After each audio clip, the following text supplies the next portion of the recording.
राधे राधे, जय श्री कृष्णा। बोलो किशन कन्हैया लाल की जय हो। आप सबको भाद्रपद शुभ आरंभ की बहुत बहुत शुभकामनाएं। आज आपने सुनेंगे भाद्रपद माह में सुनी जाने वाली बहुत ही महत्वपूर्ण कथा। इस कथा को भाद्रपद माह में पूरे महीने सुनना चाहिए। हमारे हिंदू धर्म में हर एक महीने को बहुत ही खास माना जाता है। हर महीना किसी ना किसी देवी देवता को समर्पित होता है। इस प्रकार सावन का महीना भगवान भोलेनाथ को समर्पित है। ठीक उसी तरह भाद्रपद का महीना जगत के पालनहार श्री हरि विष्णु के 8वें अवतार भगवान श्री कृष्ण को समर्पित है। भगवान के जन्म लेने के कारण वैष्णव संप्रदाय के लोगों के लिए ये महीना बहुत ही खास माना गया है। सन 2024 में भाद्रपद का महीना 20 अगस्त 2024 मंगलवार से शुरू हो रहा है। इस महीने में अनेकों व्रत और त्योहार पड़ते हैं। श्री कृष्ण जन्म से लेकर गणेश जन्म तक का उत्सव भाद्रपद के महीने में मनाया जाता है। राधा अष्टमी इसी महीने में पड़ती है और भाद्रपद माह को भादवा अनेकों नाम से जाना जाता है। शास्त्रों में इस महीने को उत्तम फल देने वाला महीना माना गया है। इस महीने में श्री कृष्ण की भगवत भक्ति करने से शुभ फलों की प्राप्ति होती है। जो साधक इस महीने में श्री कृष्ण जी की मन से भक्ति करता है और उनकी कथाओं का स्मरण करता है, उनकी सारी मनोकामनाएं पूरी हो जाती हैं। इस महीने में अगर पवित्र नदियों में स्नान किया जाए तो हमें शुभ फलों की प्राप्ति होती है। अगर आपका किसी नदी में स्नान करना संभव नहीं है तो आप घर पर ही नहाने के पानी में थोड़ा सा गंगा जल मिलाकर स्नान करें। स्नान करने के बाद में तुलसी माता की पूजा भी रोजाना नित्य नियम से करनी चाहिए। रविवार और एकादशी को छोड़कर इस महीने में तुलसी को रोजाना जल अर्पित करें और थोड़ा सा माखन तुलसी के पौधे में अर्पित करना चाहिए। उसके बाद में भगवान श्री कृष्ण की पूजा पाठ हमें करनी चाहिए। जब हम कृष्ण भगवान की पूजा करते हैं तो तुलसी दल अवश्य अर्पित करना चाहिए और माखन मिश्री का भोग लगाएं। ऐसा करने से हमारी कोई भी मनोकामना हो वो अवश्य पूर्ण होती है। मान्यता के अनुसार भगवान श्री कृष्ण की पूजा कभी निष्फल नहीं होती। कहते हैं कि किशन कन्हैया की पूजा करते हैं तो हम जब भी कोई विपत्ति में फंस जाते हैं तो भगवान स्वयं आकर हमारा दिशा निर्देश करते हैं और किसी ना किसी रूप में आकर हमारे सम्मुख खड़े हो जाते हैं, हमारे समक्ष आ जाते हैं। जिसका उदाहरण मीराबाई। कैसे भगवान ने मीराबाई की रक्षा की। जिन लोगों को विवाह के लंबे समय बाद तक कभी संतान सुख नहीं मिला है, वे भाद्रपद माह में अपनी इस मनोकामना को पूर्ण करने के लिए विशेष रूप से कृष्ण भगवान की पूजा करनी चाहिए। संतान सुख पाने के लिए भाद्रपद में विशेष रूप से श्री कृष्ण जी की विशेष पूजा करें और प्रतिदिन संतान गोपाल का पाठ करें तो शीघ्र ही कान्हा जी की कृपा से उनकी सूनी गोद भर जाती है। भाद्रपद माह में श्रीमद् भागवत गीता का पाठ अवश्य सुनें। इसके सुनने से और नदियों में स्नान करने से और भी शुभ फलों की प्राप्ति होती है और हमारे सारे पाप नष्ट हो जाते हैं। और इस महीने में भगवान श्री कृष्ण के साथ साथ गणेश जी, भगवान विष्णु जी, माता लक्ष्मी जी और शिव गौरी की आराधना भी अवश्य करनी चाहिए। तो आइए आप सभी के जीवन की मंगल कामना करते हुए इस पवित्र महीने में सुनते हैं दमयंती और नल की कथा। इस कथा को भादवा के महीने में अवश्य सुननी चाहिए। कहा जाता है इस कथा को हर व्यक्ति को 21 दिन तक अवश्य सुने। हमारे जीवन में आ रही जाने अनजाने की परेशानियां सब खत्म हो जाती हैं और हमें मंगल जीवन की कामना मिलती है। तो पहले सुनेंगे श्री गणेश भगवान की कथा। बोलो गणेश भगवान की जय। एक समय की बात थी कि विष्णु भगवान और अपनी शादी के लिए चल देते हैं। जब विष्णु भगवान शादी के लिए चल देते हैं, सभी देवताओं को बुलाया जाता है, लेकिन हमारे गणेश जी को निमंत्रण नहीं दिया जाता। कहते हैं कि इनको बुला के क्या करेंगे, इनकी तो सूंड बड़ी है, कान भी बड़े हैं और बारात में अच्छे नहीं लगेंगे। ये कह के गणेश भगवान को छोड़ दिया जाता है और सारे बाराती चल देते हैं। जब सारे बाराती चल देते हैं तो उधर से नारद जी वहां आते हैं और आकर के नारद जी गणेश जी से कहते हैं कि सुनो गणेश जी, हम आपसे एक बात कहना चाहते हैं कि क्या आपको ले जाया नहीं गया बारात में और सारे बाराती चले गए, लेकिन आपको यहीं छोड़ दिया है। गणेश जी कहते हैं ऐसा नहीं हो सकता। कि नहीं गणेश जी, ऐसा ही हुआ है और आपको ये कह के छोड़ दिया कि आप जाओगे तो हमें शर्मिंदगी महसूस होगी। गणेश जी को गुस्सा आता है और अपने सारे चूहों को आदेश दे देते हैं कि जाओ और सारी जमीन खोद दो।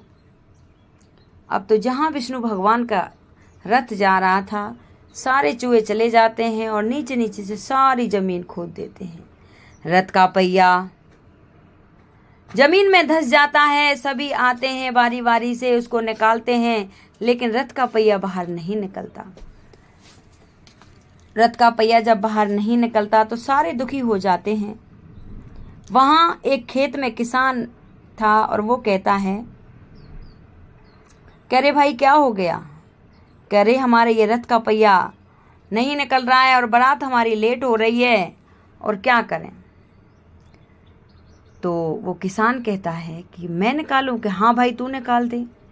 किसान आता है और जय गणेश भगवान की कहता है, वन विघ्न हरता गणेश की जय।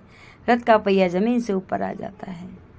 विष्णु जी समझ जाते हैं कि ये सारी लीला विनायक की है। अब तो विनायक के पास आते हैं, माफी मांगते हैं। पहले विनायक का विवाह रचाते हैं, उनकी शादी करवाते हैं, उसके बाद स्वयं अपना विवाह रचाते हैं। कहते हैं जहां मंगल करने वाले हों तो वहां अमंगल कैसे हो सकता है। बोलो गणेश भगवान की जय। जो भी मेरी कथा सुने हुंकारा भरे, हे गणेश जी महाराज उन सभी के बिगड़े कारज सवार देना। बोल गणेश भगवान की जय। अब सुनेंगे नल दमयंती की कथा। ये उस समय की बात थी, ये महाभारत काल की बात है। नल दमयंती की कथा युधिष्ठिर को सुनाई गई थी। युधिष्ठिर को जुए में अपना सब कुछ गवाकर अपने भाइयों के साथ 12 वर्ष के लिए वनवास तथा 1 वर्ष के लिए अज्ञातवास पर जाना पड़ा। इस वनवास के समय धर्मराज युधिष्ठिर के आग्रह करने पर महर्षि बृहस्पा ने नल दमयंती की कथा सुनाई थी। निषाद देश में वीरसेन के पुत्र नल नाम के एक राजा हो चुके हैं। वे बड़े गुणवान, परम सुंदर, सत्यवादी, जितेंद्रिय, सबके प्रिय, वेदज्ञ एवं ब्राह्मण भक्त थे। उनकी सेना बहुत बड़ी थी। वे स्वयं अस्त्र विद्या में बहुत निपुण थे। वे वीर योद्धा, उदार और प्रबल पराक्रमी थे। उन्हीं दिनों विदर्भ देश में भीष्मक नाम के एक राजा राज्य किया करते थे। उन्होंने दमन ऋषि को प्रसन्न करके उनके वरदान से 4 संतान प्राप्त की थी। 3 पुत्र दम, दांत और दमन एवं दमयंती नाम की एक कन्या। दमयंती लक्ष्मी के समान रूपवती थी। निषाद देश से जो लोग विदर्भ देश में आते थे वे महाराज नल के गुणों की प्रशंसा करते थे। वह प्रशंसा दमयंती के कानों तक भी पहुंचती थी। इसी तरह विदर्भ देश से आने वाले लोग राजकुमारी के रूप और गुणों की चर्चा महाराज नल के समक्ष करते थे। इसका परिणाम यह हुआ कि नल और दमयंती एक दूसरे के प्रति आकर्षित होते गए। दमयंती का स्वयंवर हुआ जिसमें न केवल धरती के राजा बल्कि देवता भी आ गए। नल भी स्वयंवर में जा रहा था। देवताओं ने उन्हें रोक कर कहा कि वो स्वयंवर में न जाए। उन्हें यह बात पहले से ही पता थी कि दमयंती नल को ही चुनेगी। सभी देवताओं ने भी नल का स्वरूप धर लिया। स्वयंवर में एक साथ कई नल खड़े हो गए। सभी परेशान थे कि असली नल कौन है, लेकिन दमयंती जरा भी विचलित नहीं हुई। उसने आंखों से ही असली नल को पहचान लिया। सारे देवताओं ने भी उसका अभिवादन किया। इस तरह आंखों में झलकते भावों से ही दमयंती ने असली नल को पहचान कर अपना जीवन साथी चुन लिया। नल दमयंती को देवताओं का आशीर्वाद प्राप्त हुआ। दमयंती निषाद नरेश राजा नल की महारानी बनी। दोनों बड़े सुख से समय बिताने लगे। दमयंती पतिव्रता में शिरोमणि थी। अभिमान तो उसे कभी छू भी नहीं सकता था। समय अनुसार दमयंती के गर्भ से एक पुत्र और एक कन्या का जन्म हुआ। दोनों बच्चे माता पिता के अनुरूप ही सुंदर रूप और गुणों से संपन्न थे। समय सदा एक सा नहीं रहता। दुख सुख का चक्र निरंतर चलता रहता है। वैसे तो महाराज नल गुणवान, धर्मात्मा तथा पुण्यशील थे, किंतु उनमें एक दोष था, जुए का व्यसन। नल के एक भाई का नाम पुष्कर था। वह नल से अलग रहता था। उसने उन्हें जुए के लिए आमंत्रित किया। खेल आरंभ हुआ। भाग्य प्रतिकूल था। नल हारने लगे। सोना चांदी, रथ, राजपाट सब हाथ से निकल गया।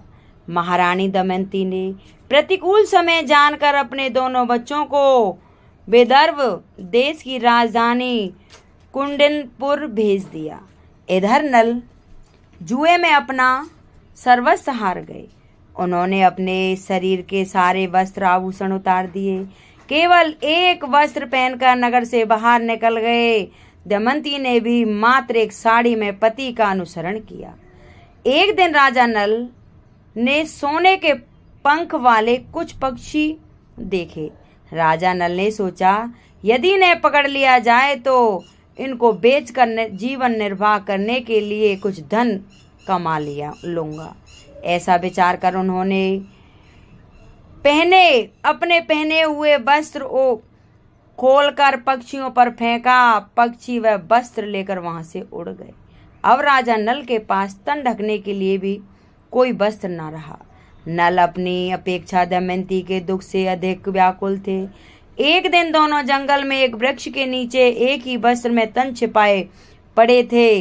दमयंती को थकावट के कारण नींद आ गई। राजा नल ने सोचा, दमयंती को मेरे कारण बड़ा दुख सहन करना पड़ रहा है। यदि मैं इसे इसी अवस्था में यहाँ छोड़कर चला जाऊं तो यह किसी न किसी तरह अपने पिता के पास पहुंच जाएगी। यह विचार कर उन्होंने तलवार से उसकी आधी साड़ी को काट लिया और उसी से अपना तन ढककर तथा दमयंती को उसी अवस्था में छोड़कर वहां से चल दिया। जब दमयंती की नींद टूटी तो बेचारी अपने को अकेला पाकर करुण विलाप करने लगी। भूख प्यास से व्याकुल होकर वह अचानक अजगर के पास चली गई और अजगर उसे निगलने लगा। दमयंती की चीख सुनकर एक व्याघ्र ने उसे अजगर का ग्रास होने से बचाया, किंतु व्याध स्वभाव से दुष्ट था। उसने दमयंती के सौंदर्य पर मुग्ध होकर उसे अपनी काम पिपासा का शिकार बनाना चाहा। दमयंती उसे श्राप देते हुए बोली, यदि मैंने अपने पति राजा नल को छोड़कर किसी अन्य पुरुष का चिंतन किया हो तो इस पापी व्याध के जीवन का अभी अंत हो जाए। दमयंती की बात पूरी होते ही व्याघ्र के प्राण पखेरु उड़ गए। देवयोग से भटकती हुए दमयंती एक दिन चैदिनेश सुबाहु के पास और उसके बाद अपने पिता के पास पहुंच गई। अंततः दमयंती के सतीत्व के प्रभाव से एक दिन महाराज नल के दुखों का भी अंत हुआ। दोनों का पुनर्मिलन हुआ और राजा नल को उनका राज भी वापस मिल गया। कहते हैं जो भी इस कथा को पढ़ता है, सुनता है, उनकी सारी मनोकामना पूर्ण होती हैं और ये भादुए के महीने में कथा अवश्य सुननी चाहिए। हे कान्हा जी, जो भी ये मेरी कथा सुने हुंकारा भरे उनकी सभी मनोकामना पूर्ण करना। और ये मेरी कथा अगर किसी को अच्छी लगी हो तो कमेंट बॉक्स में जय विष्णु भगवान की जरूर लिखना। बोल वृंदावन बिहारी लाल की जय।